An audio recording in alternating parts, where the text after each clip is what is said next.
Thank you, ladies and gentlemen, Your Excellencies, Eminences, and the hosts of the Muslim World League and its secretariat, its staff, its management, and its leaders, and especially Dr. Al-Isa as the Secretary General of the World Muslim League. It's hard to imagine a more difficult, challenging assignment laced with responsibilities of that nature and to that extent. At this time, or almost any time in the lives of those assembled here. And those of us assembled here can count themselves as, I count myself as privileged and pleasured and honored to be in a setting with the meaning, the intent, the purpose, the goals, the objectives of ones that have been declared by the organizers of this institution and gathering. And I believe it to be the case wherever religious scholars, wherever specialists, wherever writers, wherever leaders of any stripe, and wherever academics, including students, and let none of us be arrogant or without the humility to realize that we are also still students. And we're in a university, as it were, from which there's no possible graduation. But on the best of days, some of us obtain a murky, incomplete, and the compulsion to keep trying and not quit and not surrender in our quest to learn more about the three monotheistic faiths of the estimated 2 billion Christians, 1 billion estimated at the Roman Catholics, and the rest Protestants or Catholics of a different denomination or persuasion. And the 1.6 to 1.8 billion Muslims and the 15 million Jews. These three children of Abraham and the heirs and the descendants of the Abrahamic faith have far more in common than differ amongst the three, although partisanship, political divide, power and emotion, and those who fear the proverbial other, which state otherwise, each and every one of us know it is the opposite. And those of us who do know that must never accept the unacceptable. We must all stand our ground in the face of those who would question our motives, intent, and purposes. Now we come together to have cultural communication and direct dialogue, recognizing that culture and religion, more often than not, are intertwined. And so too are their leaders in their scholarship, in their writings, in their oral undertakings, and articulations and eloquence are wrapped and rooted in this commonality, which needs to be italicized, capitalized, and neonized for its significance and enduring meaning and value. And we come together at a time that could not be atmospherically more receptive or the moment more propitious, politically, analytically, intellectually, procedurally, and otherwise. To do what? To, among other things, examine and analyze the constancy and change in the dynamics of both in the interfaith dialogues and practices and relations amongst the three monotheistic faith followers and their relations with others and to their own adherents, and the others being then the followers of the three monotheistic faiths. And we do so to examine in both cases of the constancy and the change, and the nature of the constancy. Constancy of what? And change with regard to what? And not just the nature, but the pace. Slow, hurry, too fast, too irresponsibly racing, or slower than the fastest turtle. And the extent. Are we talking about reforms, band-aids, palliatives, around the edges, symbolic, changed words, implied, altered concepts? Or are we talking about something more rootedness and far-rooted change and its nature and its pace and an extent? For what? For the implications of this exercise. And the implications for what? For policies, official ones, for positions, official ones, for actions, official ones, for attitudes, so-called official ones there. And we do it because we're not exactly in surplus of statesmen and stateswomen. Leaders we have, in some abundance, but this challenge amongst us and before us, and what we do in these next 48 hours, goes beyond any and all of us, collectively and individually, and its particular implications for the world, because of the enormous fraction and percentage that these three monotheistic faiths have to the peoples on this planet. Now, how will we get there? And what is the road to getting somewhere from where we are?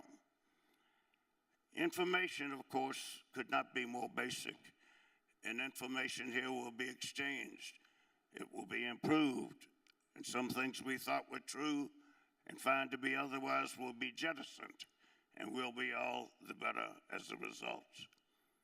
But the information will inform something else, and that is insight. And we all know what insight is. It's a liberating, freeing feeling of leaving certain wrong things behind and certain better things in their place in front of us. And yet, those of us who've been at this long enough know that neither of those two, even the two combined, is sufficient. But they are both necessary for knowledge. And knowledge is laced with relevant and correct and uplifting, enlightening information and insight. But let us not fool ourselves or imply to others that knowledge itself alone is sufficient. But knowledge is key to understanding. And let none of us fool ourselves or others into thinking for a moment that knowledge and understanding are one and the same. They are not. But what is the road from knowledge and information and insight to understanding? I confess I'm one of those who's reached no graduation point on this, and having only on the best of days and incomplete. But in my thinking about this for coming here, I've come to three things that are part of the bridges and the roads to understanding, and they all, for memory's sake, start with E. One, and the most basic and covers so much more than the concept itself, is empathy, not antipathy, sympathy, hell forbid, apathy, but empathy, the ability to suspend our own judgment and project ourselves as much as is humanly, psychologically possible into the shoes, souls, situations of another. The other E is education, formal or informal, books, teachers, mentors, tutors, social media, documentaries, the elders who've gone before us and who are more aged and learned than we. These two E's help us immensely, but more than any of the other two is experience. And we're not talking about academic, theoretical experience through books and the schools of thoughts that the good rabbi made reference to before me. We're talking about hands-on, first-hand, direct experience of living inside the dynamics of these living faiths and seeing them for what they are and what they are not through a direct experience. I know of nothing that more empowers a person's self-confidence than to say, look, I know what I'm talking about. I've lived it, I've breathed it, I've seen it, I've heard it firsthand, and I'm not making it up. And no one's paid me to say this, and I'm an altar person, a poster for no one but the truth. If we have this information, insight, knowledge, and understanding, empathy, education, and experience, yes, we should be tiptoeing towards understanding of a kind and a nature and an extent that otherwise would not have been possible. But is that sufficient? I would submit no. But they are all relevant to arriving to a more critical ability to analyze, to rationalize, to justify, to explain, to articulate to others who've not been as privileged as those of us here this evening and tomorrow. And if we have all of that going for us, which cannot happen over a weekend or briefly in any other way, we should be nearer than we ever thought we could to the edges and the back of the beyond of what is known as wisdom.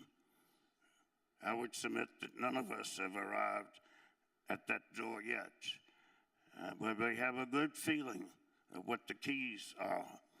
And we for sure know we will not arrive to that point by accident or coincidence, by fluke of fate, or through the helping hands of hope alone, or solely through the wistful winds of wishing. We will get there through sincere dedication, persistence, and perpetuation of conviction. And from our conviction, commitments. Now, I have untold numbers of convictions, but being mortal and frail like the rest of us, with other demands and limitations on my body and soul and psychic and mental acuity, convictions must be far fewer. And therein requires judgment and guidance and advice and mentorship and tutorship and empathy and education and experience to help one along the way as to what are the enduring, dutiful, purposeful, meaningful commitments. And what's required for both, because this is a controversial field, laced with minds to trip up any and all of us who would seem to not be part of a partisan perspective or background or context for dealing with the challenges, opportunities, and issues before us. There too, we must stand fast, not be headstrong, but strong in our head. If we get to these higher stages, we inshallah, we'll have moved from a sense of any two or any one of the three of the monotheistic faith followers thinking of others as just that, others, which is wrong. And stop thinking or regarding those who are not of our own persuasion as those, as them. Only through diligence will we get to the stage, and it would be an elevated one, of usness, which is really where we've been all along in terms of what we have together in the way of shared culture, shared values, shared ideals and principles and beliefs. And the organization that I'm privileged to head and found, we have a number of programs, projects, events, and activities that focus on these policies and positions and actions and attitudes as best we can. But our newest one, that is at once the most daunting and haunting, is the establishment of an Arab Cultural Institute in the middle of the nation's capital. There isn't one. The good rabbi made reference to the Holocaust, but not necessarily to the Holocaust Museum. It is the most visited museum of its kind in America and in the nation's capital. There are 27 million visitors that visit Washington a year.